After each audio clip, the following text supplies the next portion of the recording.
So I've got 2 meetings to attend. One with the board, one with the supporters.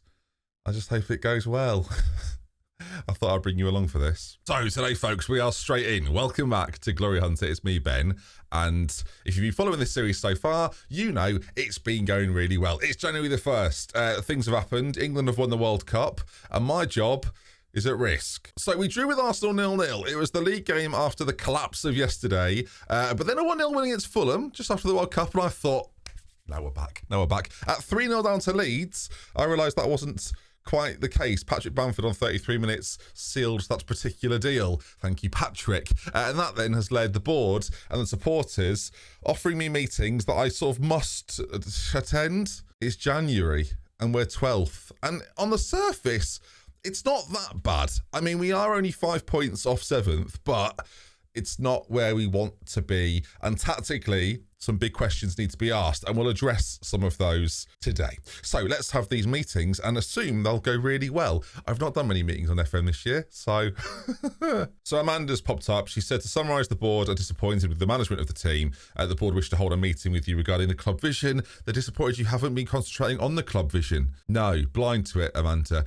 Failure to attend the meeting will result in the board terminating my contract. They were a little bit upset about the Carabao Cup. They thought we'd get to the final. So, bad news. All right, so we'll attend the meeting.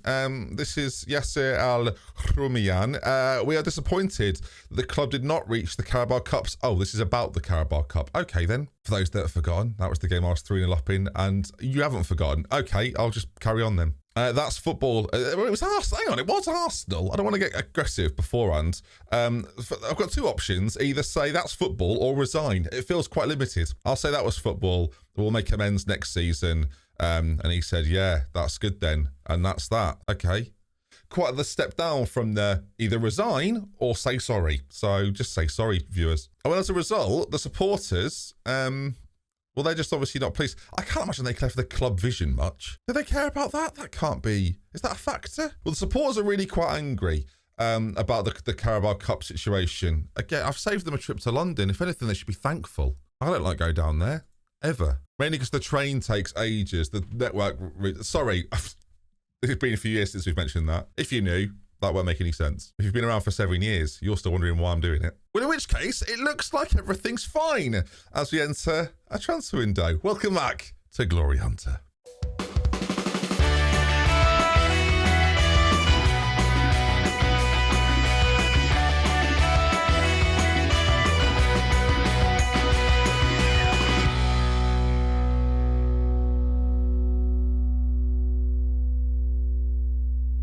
So as mentioned, it's not gone brilliantly for us so far in the series, but you are enjoying it. So thank you all for leaving likes on the videos. Comments have been a bit more brutal the last couple of episodes. Let's see how we're doing against Southampton today then. And then maybe, if I'm feeling bold, we might play Cambridge in the FA Cup 3rd round. Let's see if we can ruin another cup competition for ourselves. Oh. But first then, let's focus on Southampton. The thing is, right, tactically, I have decided that Chris Wood's we're too tired for this. We played Leeds the other day and we're not fit for this. Oh, so I'm going to play. Oh, okay. Well, welcome. Right. That means I'm going to have to play Almiron, doesn't it? I see what's happening here. The problem is, if we win with a half-baked, sort of not fully fit side, that makes things worse in my mind. Like, I could play John Joe Shelvey and Willock, but I mean, Willock can probably play off the start, and then McAllister maybe to come on with John Joe at some point. God, we really are desperate. Kieran Trippier's not fit at the moment. Sean Longstaff, I guess, could be in the squad for today's game, and the rest of it then looks pretty straightforward. I've gone 4-4-2. I mean, it was a matter of time. Chris Wood sort of dropping off into spaces. I could even play him sort of more central and have Wilson just sort of bombing on that right foot of his, shooting across goal. That's what we're looking for. But I think we can all agree up to now, viewers. It's gone you expect. I should clarify, in the year that I've not made any sort of long form series, I have been playing Football Manager. I know that's not obvious, but here we are. All right, they've got 2 players called Armstrong. Surely that's going to be confusing on the pitch. But regardless, let's get into this game then. Let's tell them to get out there to make the difference. In terms of instruction, I actually haven't changed anything. But in terms of shape, I definitely think we need to try and be a little bit more creative. I was a little worried, if I'm honest, that they were going to tell me that Well, hang on. Why was the meeting about the Carabao Cup in January? It was ages ago. They've held on to that for the whole World Cup. Is that what I've just realised? And they were waiting for the start of the January window. Now, the irritating thing about January is up to now, they've not given me any more Spondulics. So, come on, boys, give me something. All right, free kick to be played in. So Maximin on this near side, lifts it in. There's Shah, and he's hit the post. I thought we'd have been more dominant this season from set pieces. We had that one game against Manchester United that was pretty good, and the rest of it has been pretty depressing. But you can see that they're just not playing very well. We're nearly at half time. It is... We are fruitless in terms of opportunities and chances and goals. It's demoralising. You can't see me, but full screen, I'm hands on hips. I'm livid. I am livid. Being able to stand up now really has given me a new freedom to sort of be a manager and shout and tactically go. I've become Rafa Benitez. I can't be Rafa Benitez. They liked him at Newcastle. Right, I'm going to tell them they can do a bit more than they have been doing, and Jamal Lewis and Nick Pope are furious. All right, the thing is, right, where are Southampton in the league? Let's just take away the visualiser and look at the league table. So you can just see there, Southampton 19th. So come on, lads. It does make the result against Fulham look less impressive when you realise they've only got 5 points this year. But focus on the positives, viewers, please. There's been positives. You're not a viewer, so I don't care what you focus on. Botman, though, into Willock. Again, we're sort of rotating the side here. We're not full strength, but there's Almiron. If you could just lay the ball across, there's Callum Wilson. There's a right-footed shot across the goal, just as the doctor orders. So we're 1-0 up. We're quality against teams in the relegation zone. We really are good. If we can keep putting teams into that and then only playing them, we'd be top 10 probably. Oh, God, the dizzy heights. All right, 1-0 up, and I can be confident, can't I, right? Half an hour to go. When have I ever been in the lead and just sort of thrown it all away? I'll tell you what, viewers, I'm looking at the league table. We're ahead of Chelsea as things stand. Now, I don't know if Graham Potter's been sacked yet. It's surely only a matter of time. Of course, he starts at Chelsea in this save rather than Tuchel being there and then leaving, which as a result then leaves us in quite a funny position of potentially getting the Chelsea job quite early on. Is that Callum Wilson again, sort of across the goal or into the goal? I'll basically put it across that white line and I'm happy, as long as it's between the other two white lines that stand up straight and the one that's over the goal. I should have said the goal. But this is lovely football. So Maximin on this left-hand side, cuts back, plays it across, and there's Callum Wilson. And you've got to give Chris Wood credit. Chris Wood captain today. Not a decision I've made, viewers. But you look around the squad. Yeah, fair enough. All right, let's praise the team for the first time in what feels like months. Southampton have come to St James's. They've set up quite defensively. And we've just gone, that'll be all then. And true to form, I've not made any substitutions in this game. And it's gone well. So there's your evidence. Maybe the changing tactic, maybe that's the solution. Callum Wilson, 2 goals from this offset right side. Well, that's a good win. And that is a good win. And it sets us up for the Cambridge game perfectly, which I think we'll play today, shall we? Well, we'll talk about some transfers and then we'll consider playing Cambridge. Southampton are rooted. We're up to 10th. So again, the dizzy heights as, we're making some good moves here. Chelsea, again, lost to Bournemouth. So they really are struggling. And if Graham Potter leaves, at that point, do I wiggle my way in? So if Chelsea hire me, they are a new level of desperate. Do you know, I've won a game. I'm doing the press conference. I mean, admittedly, I've just said there that I wouldn't swap Callum Wilson for Karim Benzema. If Karim is watching, I would. They're asking about the transfer window. There should be any option. I'll take any one. But I'll keep my cards close to my chest. I won't say what positions we want to strengthen.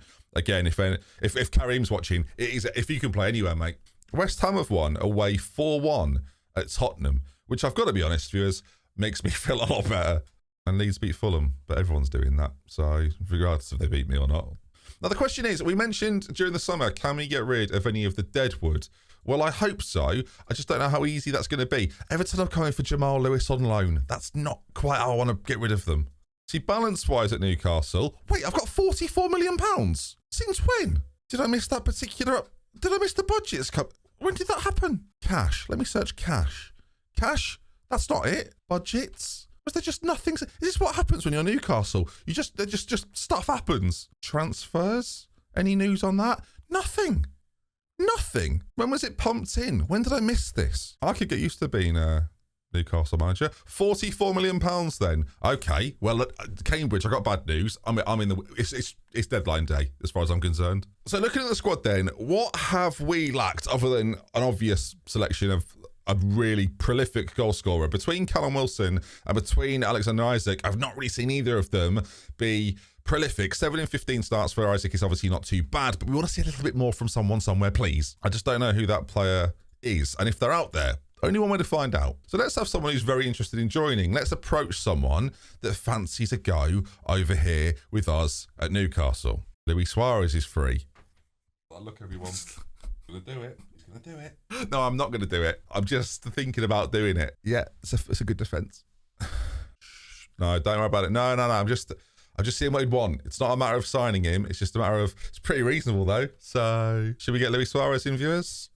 There's a whole window left. Why go so early, you know? Thing is, that someone up there is searching based on reputation alone rather than, you know, ability. So let's just find out who else is interested. So now the interesting route we could go down is someone like Ivan Toney, who is obviously very cut out for this sort of level, but again, it's quite similar to Wilson, quite similar to Isaac. But is it worth having a third option? Is that part of our problem at the moment? Is that when you search by or sort by just strikers, you have Isaac and Wilson that are pretty similar, and then Chris Wood, and then I think I'm going up front. So that's the problem. So maybe there's room here for us to buy another striker, maybe of a similar build or similar mould to Chris Wood. What am I saying? Honestly, what am I saying? A similar player to Chris Wood, who's obviously just got a little bit more ability.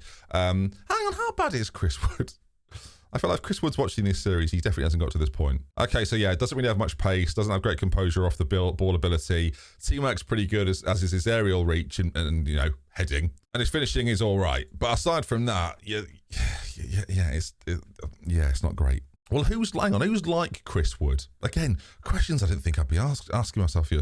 So there's a few options. I realise when I'm looking at players like Chris Wood, they're just really similar to Chris Wood and Olivier Giroud, who I mean would be a really good option, but there's no way Milan will let me have him. Apparently Milan would be unwilling, and it would cost me an arm and a leg to get him in. I'll basically say I think it's a bit silly. Well, Milan are saying here he's not for sale, but I reckon if we offer, I don't know, what, 6 million, they might say yes. They might say no.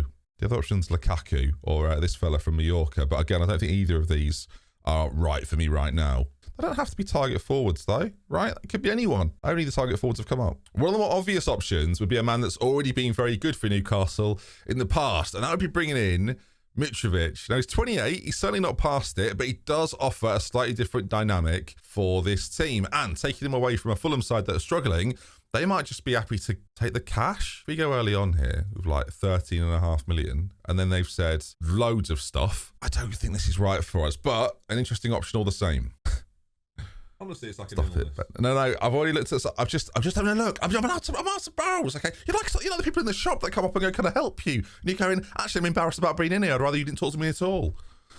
Two real viewers. We'll move on. I don't know what I'm doing in Lush either. Is Lush still a shop? I tell you what, that reference would have gone down great in about 2010. So I got no idea. If it's not on Amazon, it doesn't exist. That tends to be my rule. I think the problem we're having here, there's not like a really obvious quality amongst anybody. There aren't any players here that jump out straight away. And the ones that do, either not for sale or out of our price range, right? Like Abraham or Vlahovic would obviously be fantastic. Equally, on the other side of that, you're looking at players like Jimenez that would be quite interesting, but again, aren't for sale. Even someone like Zapata would be an interesting addition just because of his pace and again, his strength and his ability on the ball and at finishing it. Like that would be good too.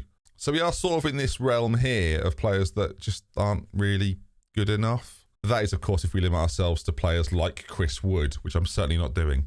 See, midfield's sort of covered now. Since we brought in McAllister, there isn't a great need to strengthen that area.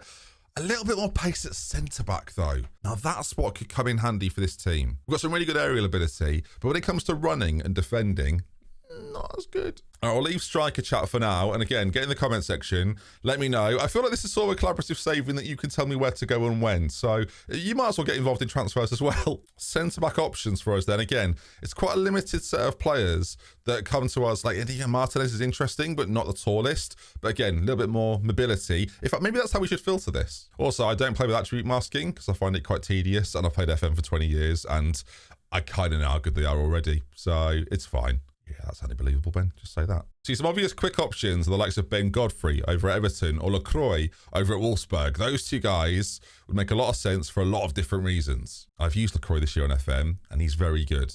I guess we should look at the ones that are actually interested. That would help narrow this down a little bit. And interestingly, Lacroix and Godfrey still appear in that search. And you know what, viewers? As I know him, as I feel like we're friendly, let's have a look at this. They want how much? Forget it. He'd do everything to try and make it happen. So we're going to go for 30 million and see if we can get Wolfsburg to budge. I don't expect them to, but we're going to try anyway. But if we're going to settle him a little bit, you know, we've got a lot of money in our pockets. We could start to fill his.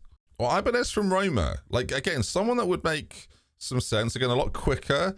Like this is the thing we're missing right now. Again, similar price. We'll just offer the base value at 27 and see what they say. Because right now, if you go through our centre backs, again, if we search by position and look at the likes of Shah, 10 acceleration, 10 agility, not great. Dan Burn, 9 acceleration, 8 agility, not great. And then Sven Botman is in a similar space to that as well. He's got 10 acceleration and 9 agility. We need at least one of them who can play cover defender and be there. And no, Jamal Lascelles is not the answer. No. So this is definitely the one area we have to look at. In terms of making the squad that bit better, it would just provide us the opportunity to play a little bit more on the front foot, knowing we've got someone who is capable of covering. And right now we don't have that. So as soon as balls are played in behind, either out wide or centrally, there's either a space left in the middle where players are running beyond my centre-backs, or the spaces out wide just feel more vulnerable through what could happen in the middle. So we've got to find a solution to this problem. And at least we're able to identify that is probably one of the key issues. And it might help to fix the rest of the team. That's the big thing with this. That is Luis Suarez. Do you know what? There's plenty of time in the window. Plenty of time in the window. It's the sort of thing we should probably poll. Should I sign Luis Suarez? Will it matter to whether I do or not? 2 polls. Can I be trusted with 40 million? No. All right, so for the next few days, let's just see how upset or annoyed John Joe Shelby and Jamal Lascelles are. Sorry about this, lads. All right, look, I've just got to be honest. You might as well both leave because I'm not bothered. See, with both of them, like, I feel kind of bad, especially with Lascelles, who's sort of Newcastle through and through. But ultimately, we need to try and advance this squad on, and they're 2 players that we do really want to replace. So the Ibanez bid has been rejected. If we go to 30 or something, see what they say. Okay, he's not on the table, viewers. Forget it. But there's clearly a desire for me to get someone a little quicker. I can try and work on LaCroix. Like, Davinson Sanchez is interesting, right? Doesn't necessarily have the defensive ability of some of the other defenders. But again, that pace and the fact he's available. You know, what if the players who's on the fringes of a Tottenham squad that we're trying to overtake? It's a little bit sideways, potentially as a move. But again, it's about what it offers us when it comes to defending. Those concentration worries me. See, that's the thing about defenders. You want them to be constant. I'm a big believer in that person. What's that over there? Concentration Pivotal. So that's the name of my new album. Concentration Pivotal. Out now in store Friday. Is it out now or Friday? I don't remember. Where are we? Bamadelli is really good from Norwich, but I don't know. Oh, it'd be a brave move to get him in this early. I do really like him, and he is quick, and he is going to grow to be a really good defender, and Norwich will probably let him go. Norwich are top of the Championship right now, so he's probably having, by all accounts, a pretty good season.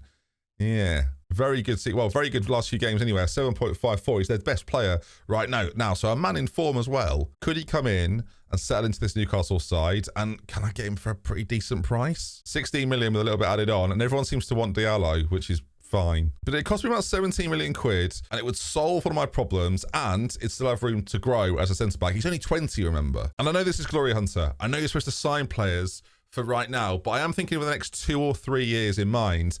And actually, when you look at the prices of some of the players around him, it's not quite suitable. And he's no worse than Dan Burn, I would say, defensively. Obviously not as good aerially, but that pace. Okay, I'm going to mention it for a 17th time. It is really important. So let's try and get him in. But transfer-wise, we're not going to finish transfer window before we next meet. So we'll return on deadline day. But leave your comments. I've got loads to play through. So leave your comments in the comment section and let me know what you think we should do. Again, to give you an overview of the squad and how it looks. That's what we're currently working with. We've got 40 million to spend. You've kind of seen the type of player that is possible and available to me. I don't know. It kind of depends on if we can sell players, but my Deadwood's not particularly desirable.